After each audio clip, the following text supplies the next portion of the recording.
안녕하세요, 시청자 여러분. 오늘은 공복 상태에서 피해야 할 음식 5가지에 대해 이야기해 보려고 합니다. 아무리 좋은 음식이라도 어떤 상황에서 먹느냐에 따라 그 효과는 천차만별입니다.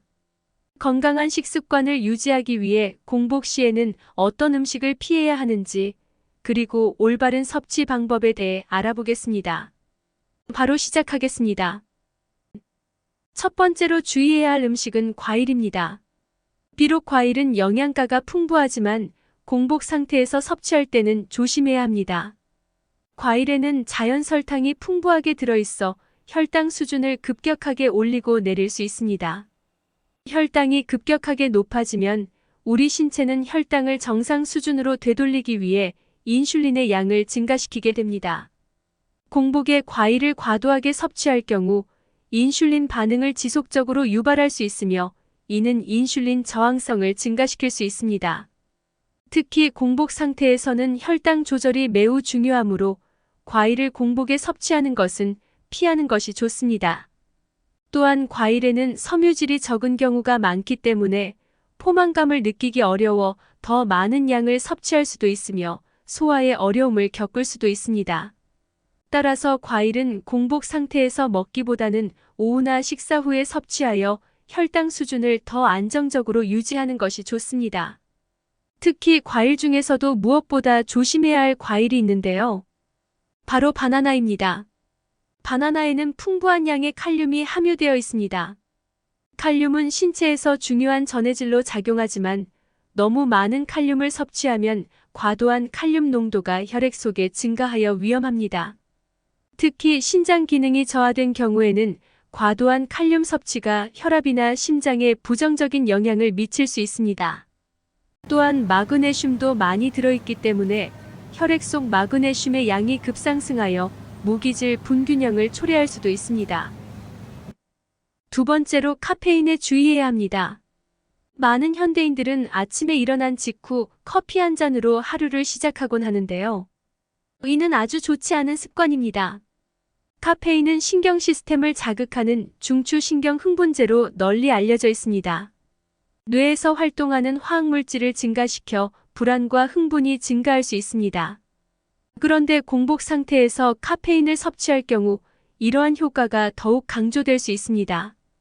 카페인은 심장을 자극하여 심박수를 증가시키기도 합니다. 공복 상태에서 카페인을 섭취하면 심장 박동이 더욱 빨라질 수 있으며 일부에게는 불규칙한 심장 박동을 유발할 수도 있습니다.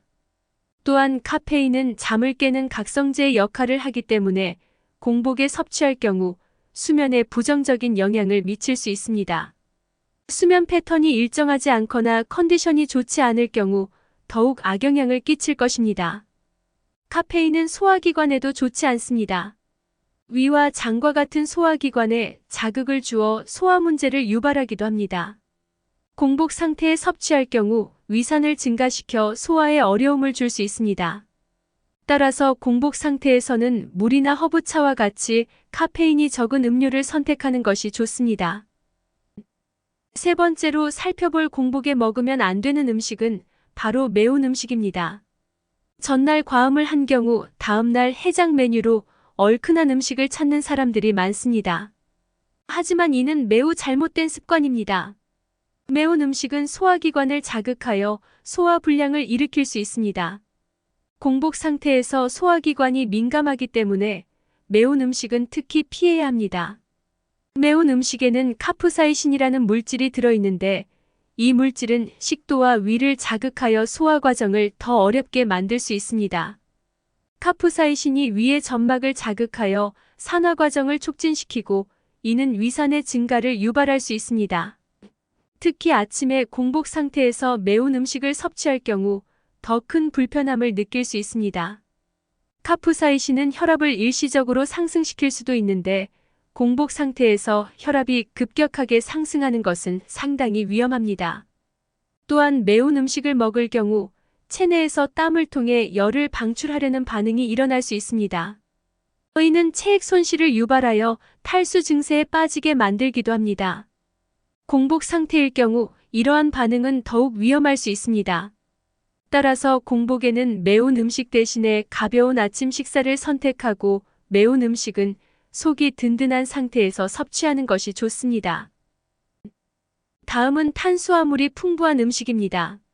한국인들은 흰쌀밥과 함께 하루를 시작하는 경우가 많습니다.